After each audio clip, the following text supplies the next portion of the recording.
Hello, hello, j'espère que vous allez bien. Aujourd'hui, je vais vous parler d'un thème dont j'avais envie de parler depuis quelques jours.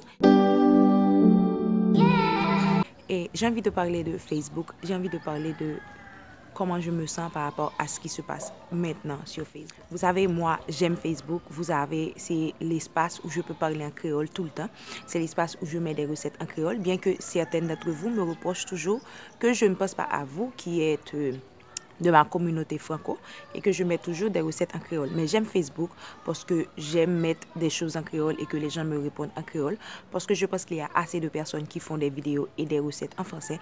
Donc j'ai choisi de me distinguer. Je ne veux pas laisser YouTube parce que non seulement je gagne quelque chose avec YouTube, mais c'est quelque chose que j'aime aussi. Donc j'ai pas envie de laisser YouTube parce que je veux faire des vidéos en créole. Donc j'ai choisi de utiliser Facebook pour faire des vidéos en créole, des vidéos live et aussi d'utiliser YouTube pour faire des vidéos en français. Mais depuis quelques temps, j'ai même pas envie de faire des vidéos live parce que ce qui est en train de se passer sur Facebook, c'est super grave parce que les gens sont en quête de vues, sont en quête de likes, sont en quête de abonnés, parce qu'il y a des abonnés aussi sur Facebook, hein, parce que même si tu dépasses le nombre de personnes que tu peux avoir comme amis, mais tu vas avoir des gens qui te suivent. Par exemple, moi, j'ai près de, je pense que j'ai 13 000 personnes ou 14 000, je ne me rappelle plus parce que je ne regarde pas vraiment le chiffre. Je me concentre plus sur le nombre d'abonnés de YouTube parce que c'est quelque chose qui est beaucoup plus difficile d'avoir. Donc, je pense que c'est un travail, je sais que c'est un travail qui est dur sur Facebook d'avoir des abonnés aussi, mais je pense que c'est beaucoup plus colossal d'avoir et c'est beaucoup plus dur et je dois travailler encore plus fort pour avoir des abonnés sur YouTube parce que je dois modifier les vidéos. Alors que sur Facebook, la majorité de mes vidéos sont des vidéos soit j'ai déjà fait sur YouTube que je mets sur Facebook ou tout simplement des vidéos live. Ceci dit, il y a plein de personnes qui font la même chose que moi mais qui n'ont pas YouTube ou qui ont YouTube aussi. Donc, elles utilisent Facebook pour faire des vidéos. Tout allait super bien, c'était super cool jusqu'au jour où je vois que tout commence à changer. Et tout commence à changer dans le sens où les gens commencent à avoir cet acharnement, je peux dire, pour avoir des clients. Pour avoir des clients, elles peuvent tout faire, mentir, inventer des histoires, dire que les gens les envoient des messages par Messenger alors que c'est pas vrai. Elles sont en train de faire tout ce qui est possible pour avoir le nombre de vues. Donc, j'ai même pas envie de faire des vidéos. Par exemple, quand tu commences à faire ta petite vidéo, tu commences, vas-y, ça va. Il y a 5-6 personnes qui commencent à faire des vidéos de boss, des vidéos où ils parlent mal, des vidéos où elles commencent à injurier d'autres personnes. Donc, les gens laissent ta vidéo pour aller voir leur vidéo. C'est pas que je suis en train de chercher des vues, mais ça ne sert à rien de faire des vidéos où tu vois personne te regarde, où tu vois le nombre de personnes qui te regardent commence à baisser parce que l'autre commence à faire des vidéos de boss, des vidéos où elle saute des injures à tout bout de champ. Donc, ça devient un petit peu fastidieux. C'est fastidieux du moment où si les gens qui suivaient ces gens-là disaient mais arrêtez un petit peu, hein, c'est trop, hein, il ne faut pas aller aussi fort dans les choses. Mais les gens applaudissent, les gens poussent ces gens où ils les poussent à avoir des choses, à faire des choses vraiment malsaines pour juste avoir quelques clients, avoir quelques dollars, juste avoir quelques ventes. C'est désolant, je peux dire. Oui. Ce qui me gêne le plus, c'est que tu ne peux pas mettre un conseil. Moi, ma vie, ou du moins mon travail, c'est de donner des conseils aux gens. Tu peux pas mettre un petit conseil, un petit truc sans qu'il n'y a pas une vidéo qui sort à partir de ce que tu dis. C'est exorbitant.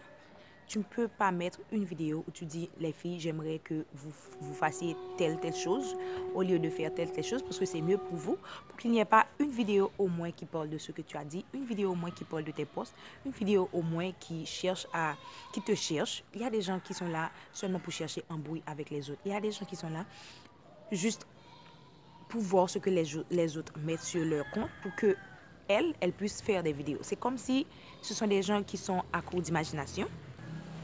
Ce sont des gens qui sont vraiment à court d'imagination et elles font n'importe quoi pour qu'elles puissent avoir des sujets de vidéos. Quand tu n'as pas envie de faire une vidéo ou quand tu n'as rien à dire, c'est simple, tu ne fais pas de vidéo. Pas besoin de toujours chercher un bruit pour trouver des sujets de vidéo. Tu peux juste ne pas faire de vidéo. Donc, c'est vraiment chiant, c'est vraiment naze et c'est vraiment rase parce que avant, tout le monde faisait des vidéos, c'était cool, tout le monde faisait des vidéos, on se parlait, je ne sais pas, même s'il y a qui sont vraiment de très gros hypocrites, on se parlait et c'est tout. Mais maintenant, c'est différent. Ça a changé du moment où on commence à monétiser les vidéos et du moment où les gens commencent à acheter beaucoup de choses les gens n'achètent plus dans des magasins traditionnels. Elles préfèrent acheter sur les réseaux sociaux. Elles préfèrent acheter de cette fille-là qu'elles voient tous les jours, qui leur donne des conseils. Cette fille-là avec qui elle peut parler sur certains problèmes et qui peut les résoudre. Donc, ça commence à changer un petit peu et les gens achètent sur les réseaux sociaux. Donc, depuis que ça a commencé, cette guerre a commencé aussi. Cette guerre de je vais avoir plus de personnes qui me suivent, je peux tout faire, je vais tout faire parce que je vais te détruire, je ne t'aime pas, mais je te parle quand même parce que si je poste une de tes recettes, un de tes produits, les gens vont acheter et les gens qui te regardent, sûrement tu vas me remercier par rapport à ce que je fais et les gens qui te suivent vont me suivre aussi. C'est vraiment désolant de voir comment les gens sont désespérés pour avoir quelques vues, pour avoir quelques likes. Les likes sont importants. Je ne dis pas que les likes ne sont pas importants. Les likes sont très importants parce que plus les personnes like, plus Facebook recommande tes vidéos, plus Facebook recommande tes posts, plus Facebook parle de toi, ou etc., etc. Mais ce n'est pas une raison. Il y a d'autres stratégies. J'utilise les stratégies qui sont beaucoup plus saines. J'utilise des stratégies qui sont beaucoup moins désespérantes. Parce que là, les gens qui regardent vont penser, mais c'est quoi ça? Il y a des gens qui vont t'appuyer, qui te disent, oui, ma belle, continue comme ça. Mais en fait, ces gens-là n'achètent rien. Ces gens-là n'achètent rien, premièrement. Et deuxièmement, ces gens-là sont juste là pour ça. Une fois que tu n'as plus de buzz, qu'est-ce que tu vas faire? Tu vas essayer de trouver un autre buzz, soit avec moi, soit avec quelqu'un d'autre. Mais avec moi, c'est perdu d'avance parce que moi, je ne réponds pas aux gens qui m'attaquent, ou du moins aux vendeurs ou aux gens ou aux influenceurs. Je ne les réponds pas, je ne leur réponds pas, pardon, parce que je sais c'est leur stratégie, parce que je sais ce qu'ils veulent. Et moi, je ne veux pas tomber dans leur jeu. Donc, en passant, je laisse ce message ici. Si toi, tu penses que tu vas m'attaquer pour que tu puisses avoir les vues parce que je vais te répondre et puis comme ça, on va faire une sorte de buzz. Moi, je ne suis pas partie pour cette chose-là. J'ai fait des études. Ce que je fais, je ne le fais pas par routine. J'ai étudié pour ça. J'ai payé mon argent. J'ai investi mon temps pour faire ce que je fais. J'ai pas besoin de buzz pour mettre de bonnes recettes. J'ai pas besoin de buzz pour que les gens me regardent. Je préfère avoir des gens sains qui me regardent plutôt que d'avoir des gens qui sont désespérés pour voir des zins, comme on dit en créole. Des gens qui sont désespérés, qui te poussent à faire n'importe quoi. Donc, bloque là, parce que pour moi, c'est perdu d'avance.